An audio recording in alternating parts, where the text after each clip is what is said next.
माया का दलित मुस्लिम गणित साइकिल की रणनीति कितनी सटीक, क्योंकि 4 मई को पहले चरण में जिन 10 नगर निगम की सीट पर चुनाव होना है उसके लिए सपा और बसपा ने बड़ी रणनीति बनाई है। सपा ने जहां दलित मुस्लिम ओबीसी और ब्राह्मण पर दांव चला है, तो वहीं बसपा ने 60% सीटों पर मुसलमानों को मैदान में उतारा है, जिनमें से 30% सीट ऐसी है जहां सपा और बसपा के बीच मुस्लिम उम्मीदवार वाला क्लैश हो रहा है। लेकिन बड़ा सवाल यह है कि बसपा का दलित मुस्लिम कार्ड उसे फिर से गेम में ला पाएगा।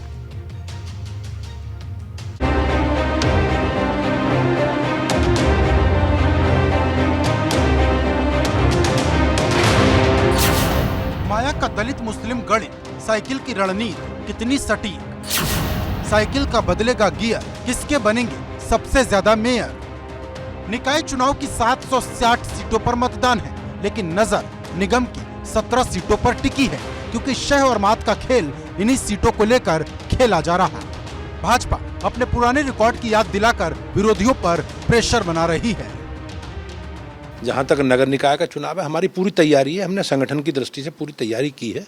तो बड़ा चुनाव है और उसमें बड़े प्रत्याशी, मतलब बड़ी संख्या में पार्टी के अधिकृत प्रत्याशी चुनाव लड़ेंगे, तो हम पूरी तैयारी के साथ जनता के बीच में जाएंगे। पूरी तैयारी भैया, बीजेपी जीतेगी और पूरे कार्यकर्ता बूथ से लेकर प्रदेश तक के सब जुट गए हैं, बीजेपी जीतेगी। हमारी सरकार ने उत्तर प्रदेश में इतना विकास का काम किया है, इतने सुधार का काम किया है, इतने लोगों के जीवन को खुशहाल करने का काम किया है कि उनको मालूम है कि भाजपा की सरकार अगर नगर निकाय में भी बनेगी तो डबल इंजन नहीं ट्रिपल इंजन सरकार हो जाएगी।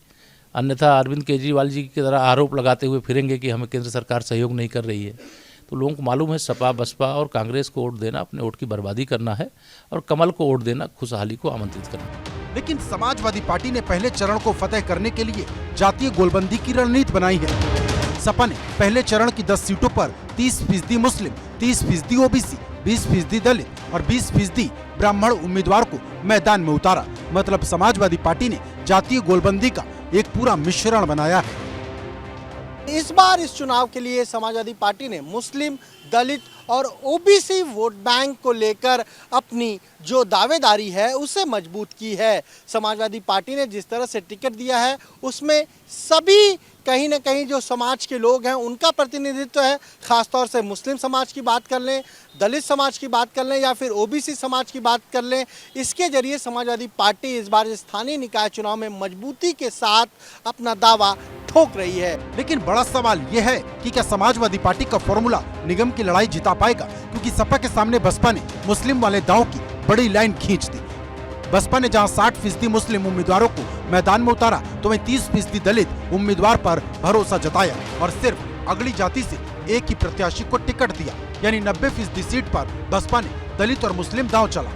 बहुजन समाज पार्टी ने पहले चरण के लिए जिन 10 मेयर उम्मीदवारों के नाम की घोषणा की है उसमें 10 मुस्लिम समाज से आते हैं, जबकि कुछ उम्मीदवार वो दलित समाज से आते हैं। जिस तरीके से समाजवादी पार्टी लगातार मुस्लिम वोट बैंक को साधने में जुटी है, ऐसे में बहुजन समाज पार्टी ने ये जो दाव चला है उसकी कोशिश है कि एक बार फिर से मुस्लिम वोट बैंक उसके साथ आए। और अगर ऐसा होगा तो बसपा को पता है कि 2024 से पहले से स्थानीय निकाय चुनाव में भी वो बड़ी जीत हासिल कर सकती है।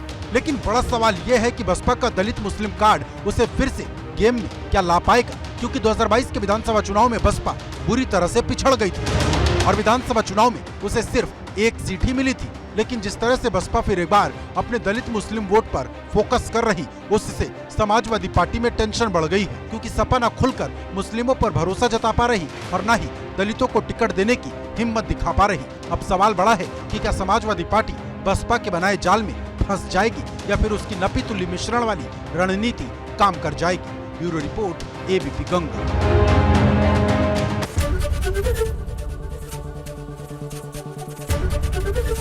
एबीपी गंगा, खबर आपकी, जुबान आपकी।